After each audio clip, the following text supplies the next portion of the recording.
I got married, and my long-lost father reappeared, offering $500,000 to be part of my life again. He shared heartbreaking stories from his past and a devastating secret. My estranged father appeared before my wedding, pleading to walk me down the aisle for $500,000. He then revealed he had a severe heart condition and expressed deep remorse for abandoning me. Hello, everyone. I'm 32F, and I am utterly conflicted about what to do concerning my relationship with my father. It's quite intricate and requires substantial background. My parents got married but separated just before I was born, finalizing their divorce a few months later. Regrettably, my father decided not to be a part of my life from the outset. You see, my dad was a chronic cheater and an alcoholic. They had married young because they were together throughout university, and my dad proposed to my mom thinking it was what he wanted. However, I suppose people change, and so do their feelings, because 3 years into their marriage, my mom discovered he had been spending time with his ex-girlfriend, Hannah, whom he used to date back in high school. They had reconnected, and she seemed fixated on him. My mom told me how Hannah would show up at the house, demanding to see my dad. If he didn't answer her calls, she would insist on having dinner with him and be generally quite disrespectful to my mom and their marriage. Whenever Dad and Hannah would meet, they would drink heavily, which would prevent Dad from returning home. Hannah would insist he walk her back to her house. My mom told me how Dad would show up the next morning still hungover, and if Mom asked why he was out all night, they would have a shouting match. It wasn't just Hannah. My dad would also have flings with random women from the bar, but Hannah was a constant. My dad could be quite cruel with his words. He would constantly tell my mother how pathetic she was and how other women were much prettier than her. He would also throw things at her if she ever asked him to stay away from Hannah. This continued for 4 years because my mother was infatuated with my dad and thought he would somehow return to who he was during their university days. One day, Hannah sent an inappropriate message to my mom from my dad's phone saying, "He is not yours." My mother had enough and packed her bags to go live with her parents, my grandparents. However, my grandfather did not approve of this decision. He would mock my mother for leaving her husband and not being a good wife. He was strongly against my mother seeking a divorce because, according to him, people should stay in their marriages, even if ITVJTM's difficult. My grandmother was the only one who supported her. My mom knew she needed to find a job and move out. However, during this time, my mom discovered she was pregnant with me. My mom told me she never once considered not having me because she had always wanted to be a mother. When she informed my dad about the news, he was shocked but also pleased. My dad begged my mother to return home and promised to give up drinking. My grandfather encouraged my mother to go back to him, believing it was the right thing to do. My mother reluctantly agreed, as she had no other option at that time. My dad did give up drinking and stopped seeing other women during that time. He worked hard to buy all the baby supplies for me, and my mom was happy. Hannah never appeared again, and my mom gradually began to forgive my dad for their past. I was born a healthy baby, and my mom told me how everyone was overjoyed when I was born. For a while, everything seemed to be going well, or so my mom thought, until a woman showed up at my parents' house with a pregnant belly. Apparently, my dad had slept with a stranger once during my mom's pregnancy, and the woman had tracked him down. She demanded my dad pay child support, and my dad lost his temper again. Being the coward that he is, he didn't want to take responsibility. My mother also wanted nothing to do with him anymore. She informed him that she wanted a divorce, packed her bags, and took me to live with her parents. My grandfather did try to put up a fight, but my grandmother decided to put her foot down. She threatened to kick him out since it was technically her house, which she inherited from her parents, and my grandfather backed down after that. Although he was resentful that my mother had walked away from her marriage and worried about what his church friends would say, he helped my mom take care of me in whatever way he could. My mother filed for divorce, and the court was not in my father's favor. Thankfully, he was mandated to pay child support until I turned 16, and the other woman did the same. My dad, being the resentful person he is, decided to hurt my mother by saying that he wanted nothing to do with me and gave up full custody. My mother was hurt, but she knew it was better that I didn't grow up anywhere around him. I grew up with my mother and my grandparents, and I never even knew having a father was normal. It was only when my friends started to tease me about it that I began to question my mother. She would always change the subject and tell me how I was too young to understand. My grandmother would tell me the same thing. It was only my grandfather who was honest with me. He told me that I had every right to know where my father was and showed me pictures of him and his mom. In the pictures, my parents looked so happy.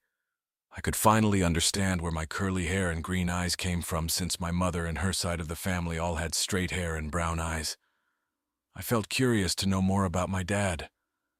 As I grew up, I found out more and more about him. I decided to write letters to him and would beg my mother to mail them, but she would refuse. I would then seek help from my grandfather, who would begrudgingly agree. I wrote several letters to my dad but never received a reply. When I was 10 years old, a week before my birthday, I decided to confront my dad. We lived in a small town, and I knew the neighborhood he lived in, even though I didn't know which was his house. I cycled to each and every house around the locality asking for him. In the end, one of his helpful neighbors pointed out his house to me. I was so nervous to ring his doorbell, but I gathered up my courage and thought he would be happy to see me finally. I wanted to show him that he was still my dad no matter what. When he opened the door, he looked like he had been drinking since last night. He stared at me for a few minutes before his eyes widened, and he realized who I was. He immediately looked around and asked what the hell I was doing. My face fell, and I told him timidly that I was here to meet him. I told him how I was going to be 11 soon and wanted to invite him to my birthday party. I told him that none of my friends believed I had a dad, and I wanted him to attend my party. He looked shocked and told me to wait outside for a few seconds. He went inside, got his car keys, then put my cycle in his back seat and asked me to get in. Throughout the drive, he looked angry, and I felt like I had made a grave mistake. He didn't utter a single word, and when we reached my home, he yelled at my mother to come out. My mother ran outside when she saw me standing next to him and asked me if I was okay. My grandparents looked taken aback, seeing my dad as well. My dad continued to berate my mother for allowing me to go and see him and told her, "I don't ever want to see your child in front of my face again." I felt numb, in pain and hurt, as he continued to yell about how he didn't sign up for this and hated seeing how things turned out. Similar, I looked to him. He then drove away as if I meant nothing. I still remember the tears falling down my face.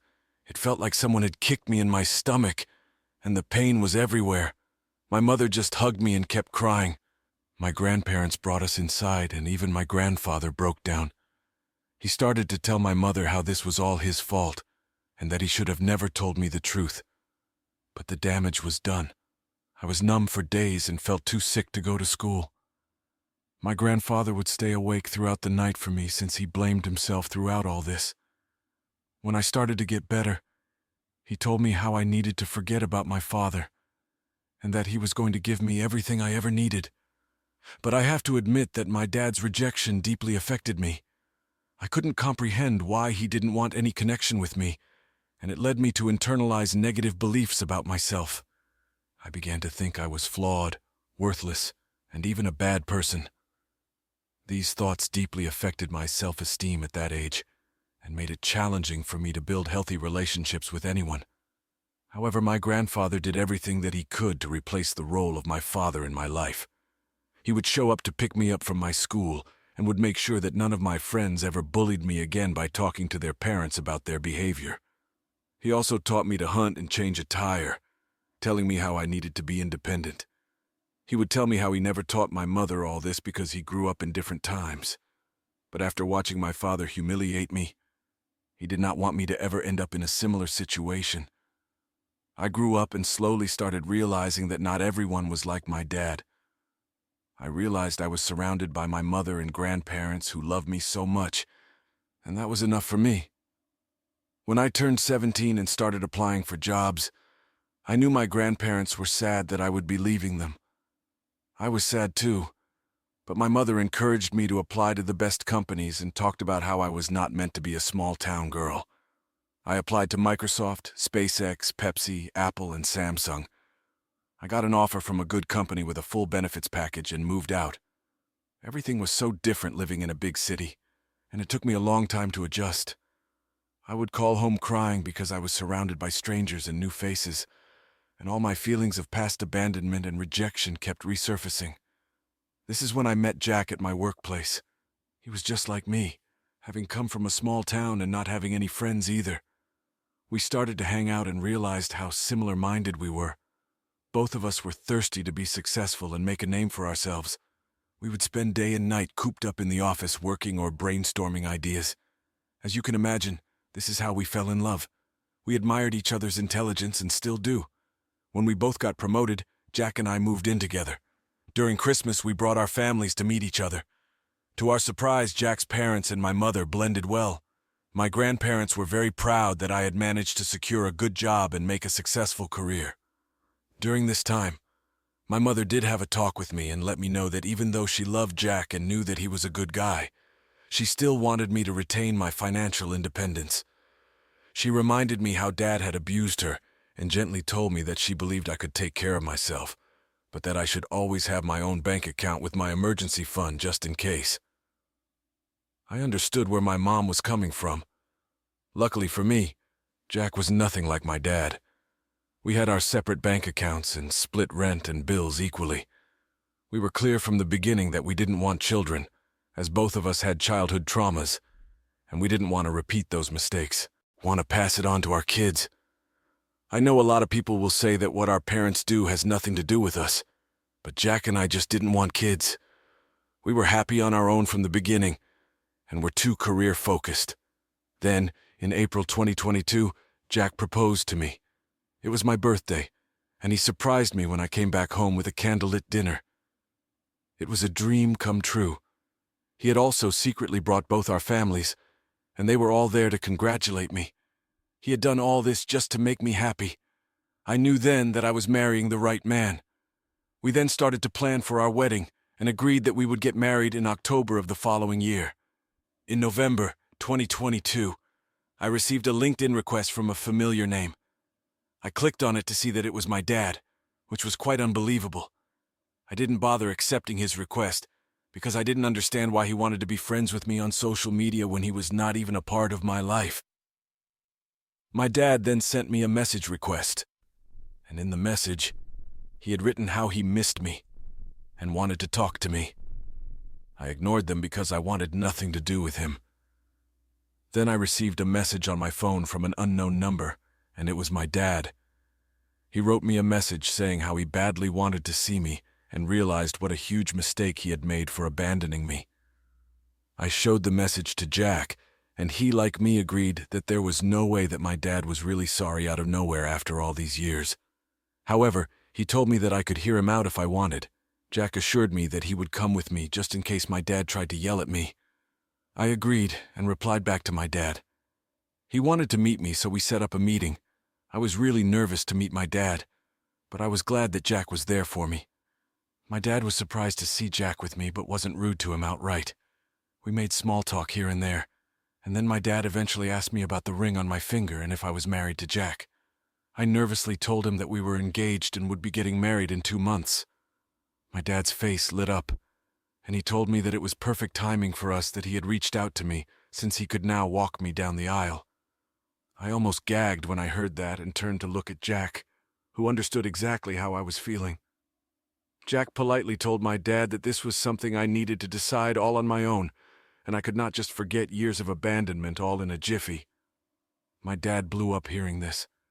He started to scream at Jack, saying that he had no right to come between a father and his daughter, and that I should not let him influence my decision.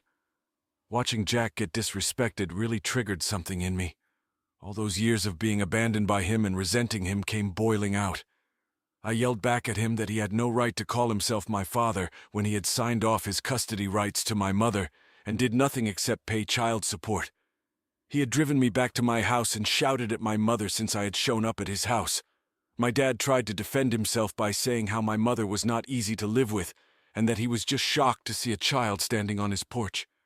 He tried to justify how he was still drunk and regretted the way he behaved in front of me. I asked him then why he had never tried to contact me for all those years I lived in the same town as him, but he had no reply. I reminded him that I had accomplished something in my life all on my own, and Jack was my partner who understood and loved me for who I was, so he had no right to ever raise his voice at him. Dad tried to say how Jack doesn't really understand that this was a private matter between him and me, which just made me laugh. I reminded him that he was the one who had abandoned me, nothing but a sperm donor to me, and I wanted nothing to do with him. He begged me to forgive him, but I walked out with Jack. I did apologize to Jack for how my dad behaved because he seemed really shaken up by everything. Later, my dad sent me several messages saying how I didn't have the whole picture and suggested that we meet privately. I muted his chat so I didn't have to see his messages anymore. I did tell my mother and grandparents about meeting my dad since they had no idea. They were really shocked and a bit pissed that I had even given this a thought. In the end, we all agreed that we would continue to live our lives as usual and stay away from him. In October, Jack and I had our magical wedding. All our families attended and my grandfather walked me down the aisle. My grandfather was crying throughout the wedding and kept saying how proud he was of me. My mother and grandmother also kept giving me hugs as they could not believe how far I had come in my life. Jack and I danced with our families throughout the night, and everyone had a good time. Then we went on our honeymoon for 3 weeks, and it was good for us to take a long break from our work. However, when I returned, I noticed that there were at least 100 messages from my dad. Since his chats had been muted, I didn't notice earlier. I went through the messages and they ranged from seeking sympathy to being pissed that I got married in private and did not invite him. He kept saying how I should have contacted him and how he deserved to be there for me. I guess the word must have gotten around to him since everyone knows everyone in my old town, and my dad found out that my grandfather had walked me down the aisle and was pissed. When I read his messages, I guess he must have noticed that they were all read, so he called me immediately. I picked up the call and he started to tell me how I had betrayed him and that he never thought the day would come when I would treat him this way. I really tried to patiently explain to him yet again that it was not betrayal when he was not my father to begin with. My dad then started to say how he had saved up $500,000 for my wedding and was going to give it to me. I scoffed upon hearing this because I thought that there was no way that this was true. Then my dad continued to say that he was ready to give me this money, but all I had to do was get married again, even if it was a court wedding, and invite him so he could be there for me. He told me how it was his dream to watch his baby girl get married, and even if I was already married, he would compromise as long as I agreed to his terms. I don't know what he was thinking or if he was even right in his head, but I straight up told him that this was ridiculous, and I didn't want his money, which made him pissed. He started yelling at me that I was just a spoiled brat and that I was cruelly punishing him. He said other things as well, but I told him that I was done hearing him out as my patience was wearing thin. Since then, he has kept texting me about how I broke his heart and that getting married again just for him wasn't even a big deal. I don't understand what obsession he has about seeing me get married again, and I honestly do not understand if I'm in the wrong for refusing to get married again, even though my dad wants to pay me $500,000. Update. Okay, I've heard everyone out. There are so many comments under my post that it has taken me a while to get through them. First of all, a lot of you have concerns that my dad is probably lying again, which might be true. Also, since I find it extremely hard to believe he has $500,000 and just wants to give it to me without any strings attached, I do agree that his behavior seems extremely suspicious. Have theories that he might be gravely ill and in need of an organ transplant, which terrifies me, because there is no chance I would agree to donate anything to him. I feel like I need to confront him to find out the truth and give both of us some closure, since something definitely seems off, and I want to understand what VDJTMM's really happening. Secondly, many of you are asking about what happened to my dad's other child. Honestly, I have no idea. Unlike my mother, that woman wanted nothing to do with my dad except for the child support. It was a one-time encounter, so they had no interest in each other, VJTM's lives. I don't know if the other child has ever tried to reach out to him, nor do I care. It VJTM's my dad VJTM's problem and his life. He already messed up my life, so I doubt he would do any better with his other kid. Update 2. Well, I finally have an update, and some of you may not like it. I decided to meet my dad this past weekend to sort things out once and for all. He was more than willing to meet. This time I did BDD time bring Jack because I wanted to handle it alone and confront my dad about everything. We met at a cafe and I told him I knew something was up because there was no way he suddenly felt remorseful for everything he did years ago. My dad looked down, ashamed, and admitted I was right. He explained that last year he had been working when he suddenly had a severe headache and collapsed. He was taken to the hospital, where doctors found a tumor in his brain. I won't get into the medical specifics, but they basically told him he didn't have long to live since the tumor was inoperable. After he was injured at work, he received a significant settlement because the company wanted to avoid legal issues, but they also terminated his employment. Since then, he realized all the opportunities he had missed and the people he had alienated in his life. He said his biggest regret was not being there for me. His voice cracked as he shared how he had a tough childhood with an abusive father, which made him think that VDJTM's how fathers behaved. When he met my mom, he thought he could finally be happy, so they got married. However, the stress from work and accumulating bills led him to become like his father, turning to alcohol and smoking. He acknowledged knowing he was becoming a monster, but felt unable to stop and offered no excuses. He told me he gave up custody because he didn't want to risk treating me the way his father had treated him. He was terrified of the anger inside him and couldn't move past it. When he saw me at his door, he wanted to break down and hug me, but he feared letting me back into his life because he knew he would only let me down. He shared that he never started another family or got married, choosing to live in isolation to avoid causing pain to anyone else. He admitted he deserved all the anger and resentment I felt, but he was begging to be part of my life because he had only a few months left and wanted to spend that time with me. He regretted not being a good father and wanted to make amends in the time he had left. I hate to admit it, but I cried. I know some of you will say he was just making excuses, but he is still my father, and this was the first time he had been so honest and open with me. I told him that while I understood his situation, it was still hard for me to forgive him. Reasons. I still could not just allow him to waltz into my life as he pleased. I told him that he might have dreamed of walking me down the aisle during my wedding, but I spent my whole life wanting him to be there for my birthdays, sports events, and graduations, but he never showed up. Dad nodded and admitted that he knew it was all his fault. He then said that regardless of my decision, he had already set up a will. The $500,000 he mentioned, along with his house and car, would be going to me. He told me he was sorry for everything and wished he could go back to his 20s and slap himself for being such a fool. He told me that I should never become someone like him, and that if I ever have children, I should be kind-hearted like my mother. He then took out pictures he had taken of my mother while she was pregnant with me. He had taken pictures of her almost every month, and if my parents' marriage had not failed, it would have looked like a movie. He sat with me and told me the story behind each picture and what my mother was doing at that time. I could hear the pain and regret in his voice as he remembered everything. Seeing those pictures broke my heart again because my parents looked so young and so happy. He told me to take the pictures with me since they rightfully belonged to me. As if this wasn't enough, he then took out an old box, and I was shocked to see all my letters inside. This man had literally saved each and every letter I'd ever written and asked my grandfather to mail.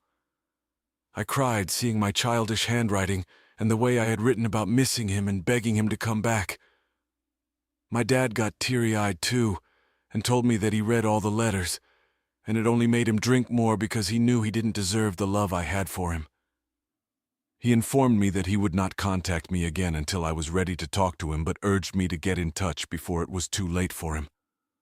When we were leaving the cafe, I don't know what came over me, but I hugged him. He was taken aback, but then warmly hugged me back. Since then, I feel like I have finally gotten all the answers in my life. All those answers I chased for as a child have been given to me now. I now understand why my dad did not want to have a relationship with me, and although his past does not excuse his behavior or his responsibilities as a father, I am glad that he stayed away from me because he knew he didn't want to treat me like his dad treated him. I am grateful that I grew up with warm, loving people like my mother and grandparents who made my life so much easier. I feel like my 10-year-old self can finally rest knowing that it was not my fault for what my dad did. Update 3. Thank you everyone for all your replies and DMs after my update last week about my dad. I feel seen and heard after reading some of the messages where others have gone through situations like this. I have talked to my mother, and she agreed with his version of the events, so I guess my dad wasn't lying. My mother was aware of my dad's side of the family and how they treated him throughout his childhood, which is why I was never introduced to his parents. I told my mother how Dad had saved my letters and her pregnancy pictures, and she was surprised as well. She says she will have my back if I decide to talk to my dad, even though she wants nothing to do with him. She understands that he means well now and might have genuine regrets during the last months of his life.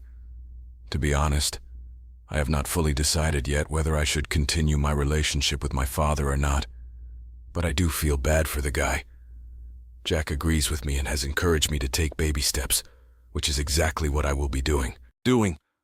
I will take my relationship with my dad one meeting at a time and see how things go from there. I will also be going to therapy to deal with my own issues, as several of you have suggested. You are right, VDJ. I don't want to be like my dad and carry around all the hate and resentment in my heart. I will do better and take care of myself.